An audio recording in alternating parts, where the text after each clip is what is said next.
सारे बिहार के टीआरई 2 के शिक्षक और शिक्षिकाओं, जिस तरीके से ऑनरेबल हाई कोर्ट के फैसले लगातार टीआरई 2 के खिलाफ जा रहे हैं, बड़ी संख्या में ये संभावना ये भी है कि अब टीआरई 2 पे बड़ा खतरा मंडरा रहा है।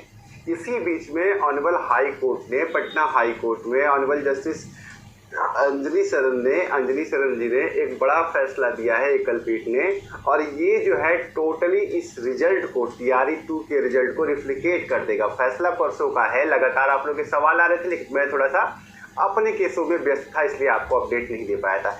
ये फैसला ऐसा है कि जिसमें आपको अब रिजल्ट में बहुत ज़्यादा परिवर्तन देखने को मिल सकता है। ये भी हो सकता है कि बहुत से नए साथी इस लिस्ट में शामिल होकर के टीआरई 2 में 6 to 8 की भर्ती में वापस से शामिल हो जाएंगे, और बहुत से साथी ऐसे भी हो सकते हैं जिनको बाहर का रास्ता देखना पड़ेगा इस फैसले की वजह से, क्योंकि फैसला ही सीधा सीधा डायरेक्ट है। इसमें एक सवाल जो याचिकाकर्ताओं के अलावा लगातार साथी कर रहे हैं कि क्या अब टीआरई 2 के पूरी उम्र सीट जांच होगी, सबका नया रिजल्ट बनेगा, फ्रेश रिजल्ट बनेगा, या सिर्फ उन लोगों का बनेगा जो याचिका करता है, जो कि 10-12 लोग जो पिटिशनर हैं, सिर्फ उनका बनेगा या सबका बनेगा, सबका उम्र सीट जांच होगा। देखिए आदेश क्या है पहले उसको समझते हैं, और सबका जांच होगा कि नहीं तो ये मैं बताऊँ। हाँ, सबका जांच होगा, सबका जांच होगा। एसएसटी वालों का, साइंस और मैथ वालों का नहीं, लेकिन सामान्य सामाजिक विज्ञान वाले सबकी उम्र सीट दोबारा जांच होगी, क्योंकि आज साफ साफ कहा गया कि सारे जितने भी अभ्यर्थी हैं सबका चेक करना। अब इसमें क्या क्या चीज़ें हैं, सारी चीज़ों पे बात करते हैं।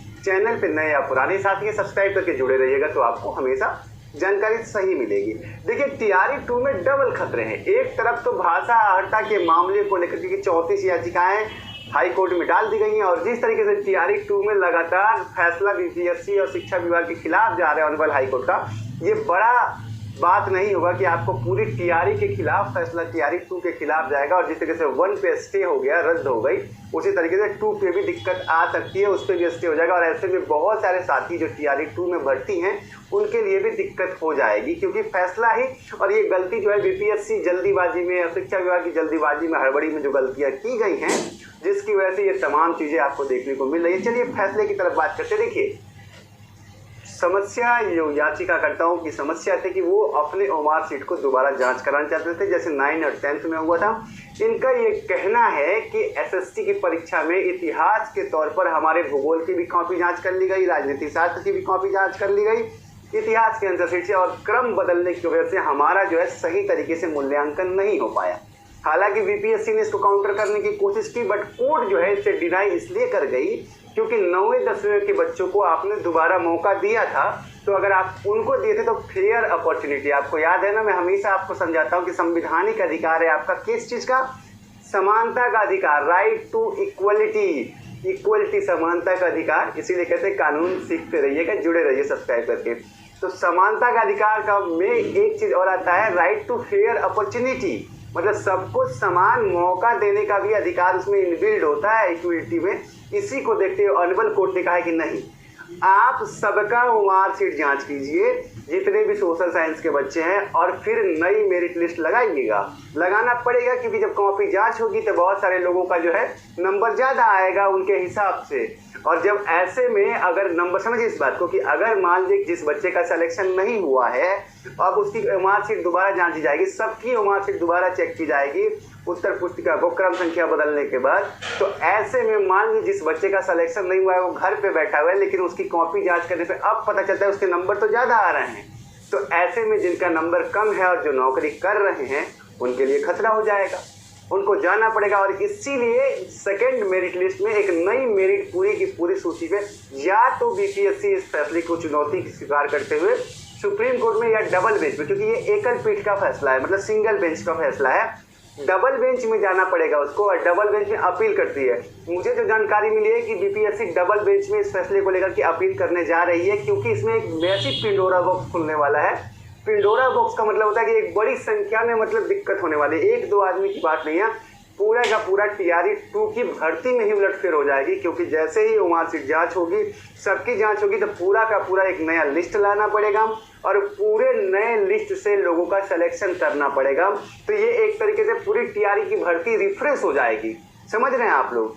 पूरा का पूरा नया लिस्ट ही आ जाएगा सबका कॉपी, एसएसटी वालों का, गणित और विज्ञान वालों का नहीं, लेकिन सामाजिक विज्ञान वालों का जितने भी लोग हैं सबकी कापियां दोबारा जांच करके नया फ्रेश जब मार्क्स लिखा जाएगा उसके हिसाब से रिजल्ट आएगा। ये है फैसला, मतलब कितना बड़ा फैसला है। तो इसके खिलाफ बीपीएससी हो सकता है, अभी मुझे जो सूचना आ रही है कि ये डबल बेंच में जाने की बात कर रहा है, और अगर वो वहां जाते हैं तो इस फैसले पे फिलहाल फौरी तौर पे स्टे हो जाएगा। लेकिन अगर ये डबल बेंच में मामला नहीं जाता है तो आपको टीआरई 2 में एक बार फिर से रिजल्ट दिखेगा एसएसटी वाले बच्चों का, और एक बार फिर से बहुत सारे लोगों को निकाला जाएगा, और फिर नए मेधावी छात्र जिनके नंबर अच्छे हैं उनको वापस से शामिल किया जाएगा। दोनों ही तरीके से ये फैसला ठीक नहीं है। फैसला ठीक तो न्याय की दृष्टि से है, लेकिन ये बीपीएससी की गलती से जो बच्चे नौकरी कर रहे हैं उनकी क्या गलती है? मेरिट आपने दे दिया, खुशी दे दिया, मिठाई दे दी, नौकरी दे दी, और अब कह रहे कि भैया हमसे गलती हो गई, हमने कॉपी आपकी ठीक से जांच नहीं की थी, आप तो उस लायक ही नहीं, अब आप नौकरी से बाहर जाइए। उसके परिवार के बारे में भी सोचिए कितना गलत हुआ। और जो बच्चे ठीक ठाक नंबर लेकर के आए थे और उनका सिर्फ आप सीरियल की वजह से ठीक से जांच नहीं किए कॉपी और मेरिट में नहीं बन पाए वो बच्चे, जबकि वो मेरिटोरियस थे, उनका सिलेक्शन हो जाता उन महिलाओं का, उन पुरुषों का, लेकिन फिर भी वो घर पे बैठे हैं नौकरी की तलाश में। तो ये उनके साथ भी गलत है। और गलती की किसने? बीपीएससी ने। और सजा किसको? फिर से बच्चों को। तो ये इस तरीके की बीपीएससी की जल्दीबाजी, जल्दी नौकरी, जल्दी भर्ती, और इसके चक्कर में जो रिप्लिकेशंस हुए हैं वो ये है कि दोबारा ओमार सीट की फिर से जांच और दोबारा मूल्यांकन की जाएगी, और ये हाईकोर्ट का फैसला आ चुका है। तो अब आपको जैसे ही अगर डबल बेंच में ये मामला जाएगा तो मैं आकर के आपको सूचित कर दूंगा कि मामला जो है बीपीएससी डबल बेंच में लेके चली गई है, और अगर ये फैसला इंप्लीमेंट होता है तो मैं आपको आकर के बता दूंगा कि आप सब लोग तैयार हो जाइए, जिनका सिलेक्शन नहीं हुआ है, जिनकी कॉपियां जांच ठीक तरीके से नहीं हुई हैं, आप सब लोग नजर रखिए। किसी को भी कोई प्रासंगिकता लगती है आप मुझे ईमेल कर सकते हैं, कमेंट सेक्शन में लिख दीजिएगा, हम देख लेंगे, जरूरत पड़ेगी तो बीपीएससी तक आपकी बात कन्वे कर दी जाएगी अपने माध्यमों से, ठीक है। तो फिलहाल इंतजार कीजिए, अगर डबल बेंच में जाएगा तो मैं आपको आकर के बता दूंगा, वरना आप लोग शिक्षक बनने के लिए तैयार हो सकते हैं। हो सकता है कि इस बार फिर से आपको नंबर मिले और आप शिक्षक बन जाएं इसी भर्ती में टीआरई 2 में। उम्मीद करता हूँ जानकारी मिल गई होगी। मिलता हूँ, प्रणाम।